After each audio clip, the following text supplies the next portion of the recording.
কোনো কিচ্ছু নাই, আমার স্বামী সংসার নিয়ে কোনো আশা আকাঙ্ক্ষা কিছু। একটা জাস্ট সার্ভেন্ট হিসেবে তারা আমাকে, হয় না ওই যে গ্রাম থেকে একটা সার্ভেন্ট তুলে নিয়ে আসলো, ওরকম তারা ভাবছিল। আবার শিক্ষিত সুন্দরী সার্ভেন্ট তারা চাইছে। বাকি 2 বউর সাথে এমন করতো? বাকি 2 বউ, ওই যে বললাম আমার মেজো ভাসুরের বউকে সে পায় নাই।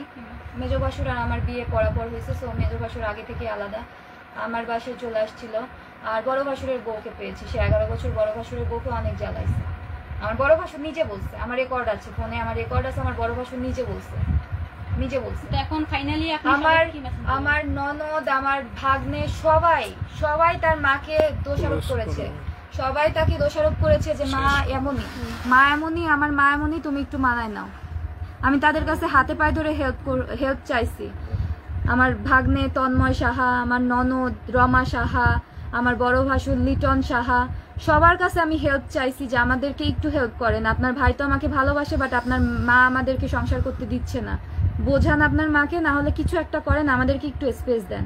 তারা হেল্প করে নাই, তারা টোটালি হেল্প করে নাই। তারা সম্পূর্ণটা আমার উপর চাপাই দিছে যে তুমি সহ্য করো। আমার বউ সহ্য করছে 11 বছর। যারা শুরুতে শুনেনি যে আপনার হাজবেন্ডের মৃত্যুর দিন কি হয়েছিল, মানে আপনার শুরুর কথাগুলো যারা শুনেনি, আরেকবার সংক্ষেপে একটু বলুন যে চিঠিটা যে লিখে গেছে আর মৃত্যুর দিন আসলে কি হয়েছিল, যার জন্য ফাইনালি উনি তো এটা ভোগ করছিলেনই, কিন্তু ফাইনালি আমার সিদ্ধান্ত নিল কেন? ফাইনালি সিদ্ধান্ত নিল, ওই যে বললাম আমার হাজবেন্ডকে আমার শাশুড়ি মা লাস্ট 6 মাস যাবত আমাকে ডিভোর্স দেওয়ার জন্য প্রেশার দিচ্ছিল। আর আমার হাজবেন্ড তো আমাকে প্রচন্ড ভালোবাসতো, আমার হাজবেন্ড আমাকে ছাড়তে চাচ্ছিল না, কারণ সে জানে যে আমার ভালোবাসা তার প্রতি কতটা পবিত্র। আমি তার মুখের দিক তাকায় ঠিক কি কি স্যাক্রিফাইস করতেছি আমার হাজবেন্ড জানতো, যার কারণে আমার হাজবেন্ড আমাকে ডিভোর্স দিতে রাজি ছিল না। 2 বছর হয়ে গেছে। আমি এখন এইচএসসি পরীক্ষার পর থেকে 24 সালের পর থেকে আমি আমার হাজবেন্ডকে বলেছিলাম যে এখন বাচ্চা নেওয়া যায়, তো বলছিল যে আমারও না বাচ্চা খুব পছন্দ। বাট আমার মা তো অনেক, দেখো আমার মা খুব কিরকম মানুষ, খুব রাগী মানুষ, আমার মা খুব খারাপ মানুষ, আমার মা একটা ফ্যাসিস্ট। আর সে তার মাকে ফ্যাসিস্ট বলে গেছে, আমার সেই টেক্সটটা এখনো পর্যন্ত আছে, হোয়াটসঅ্যাপে আমার টেক্সট আছে। তার মাকে সে ফ্যাসিস্ট বলছে যে আমার মা আমার স্বার্থ ছাড়া, তার মা মানে তার স্বার্থ ছাড়া কিচ্ছু বুঝে না। তা আমার মা তো বুঝেই না যে আমি কিসে সুখে থাকবো, আমার মা শুধু নিজের সুখটাই দেখলো, যে সে কিসে সুখে থাকবে, তার ছেলে আদৌ তার কাজকর্মে হ্যাপি হচ্ছে কিনা আমার মা সেটা দেখতেছে না। সুস্মিতা তুমি তো দেখতেছো, তাহলে আমি এই মুহূর্তে বাচ্চা কিভাবে নিব?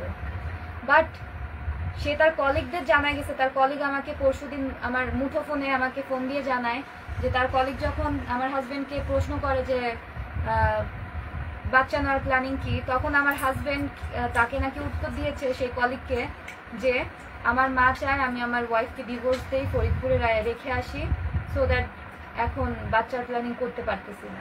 বাচ্চা তো আমার ওয়াইফও চাচ্ছে, আমিও চাচ্ছি, কিন্তু বাচ্চার প্ল্যানিং করতে পারতেছি না কারণ আমার মা চাচ্ছে না।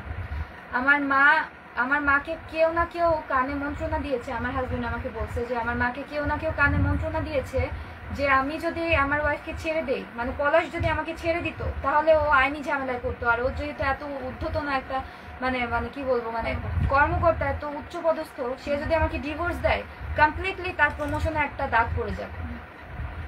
সো দ্যাট সে তার মা এটা তার মাকে কে বলতে পারে এটা আমি এক্সাক্ট জানি না, কিন্তু তার মা কারোর কাছ থেকে শুনেছিল যে আমার ছেলে যদি ওই মেয়ের ছেড়ে দেয় তাহলে কি তার ছেলের কোনো চাকরিতে সমস্যা হবে কিনা। তো তার মাকে কেউ ভালো করে বুঝাই দিছিল যে হ্যাঁ তার ছেলে যদি ওই বউকে ছেড়ে দেয় তাহলে তার ছেলের সমস্যা হবে, কিন্তু ওই বউ যদি ছেড়ে দেয় তাহলে কোনো সমস্যা হবে।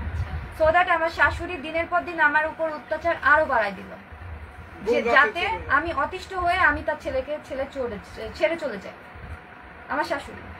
তো দিনকে দিন এত অত্যাচার সহ্য করার পর আমি সুইসাইডাল হয়ে গেলাম। আমি একটা পর্যায়ে এমন হলো, আমি আমার হাজবেন্ড মারা যাওয়ার আগের দিন বাসা থেকে বের হয়ে গেলাম। ওই যে বলেছিলাম আমার হাজবেন্ড যে সকালে আমাকে বাইটা দিয়ে গেছিল, ওই সেই শুরু, আমার হাজবেন্ডের বাই দেওয়া থেকে শুরু আমার শাশুড়ির রাগারাগি।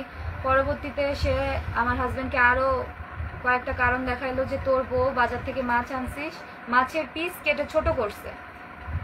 আমার হাজবেন্ড শুনে অবাক, বলে যে না আমি তো এবার বাজার থেকে মাছের পিসগুলো একটু ছোট করে আনছি, কারণ তো ওই মাছ কাটার টাইমে আমার অফিস থেকে একটা কল আসছিল, আমি কলে কথা বলার কারণে মাছ